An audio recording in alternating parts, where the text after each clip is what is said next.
খাদ্য দপ্তর ও সদর মহকুমা প্রশাসনের যৌথ উদ্যোগে রাজধানীর মহারাজগঞ্জ বাজারে লোক দেখানো অভিযান চালানো হয়। এদিন মূলত ডাল সরিষার তেলের হোলসেল দোকানে অভিযান চালানো হয়। এদিন বেশ কয়েকটি দোকানে ডাল ও সরিষার তেলের মূল্যের মধ্যে গড়মিল পান আধিকারিকরা।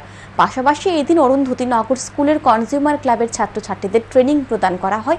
এই অভিযানকালে সদর মহকুমা প্রশাসনের এক আধিকারিক জানান, প্রতিনিয়ত সদর মহকুমা প্রশাসনের উদ্যোগে বাজারে অভিযান চালানো হয়। সমগ্র রাজ্যের 61টি স্কুলকে নিয়ে কনজিউমার ক্লাব করা হয়েছে। তার মধ্যে সদর মহকুমায় 15টি স্কুল রয়েছে। অরুন্ধতী নগর স্কুলে 5 জন সদস্য রয়েছে। এদিন তাদেরকে নিয়ে মহারাজগঞ্জ বাজারে অভিযান চালানো হয়। অভিযানকালে তাদেরকে প্রশিক্ষণ দেওয়া হয়। এদিন অভিযানকালে বেশ কয়েকটি দোকানে সরিষার তেলের মূল্যে গড়মিল পাওয়া গেছে। এই বিষয়ে সদর মহকুমা শাসককে রিপোর্ট প্রদান করা হবে। তিনি আরও জানান, এদিন আলু বোঝা একটি ঠেলা আটক করা হয়েছে, কারণ আলুর সাথে পাকা রসিদ ছিল না। যা করার তারা করবে।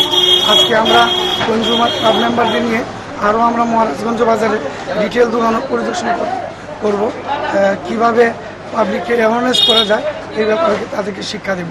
তাছাড়া একটু আগে আপনারা দেখছেন একটা আলুর একটা ঠেলা আমরা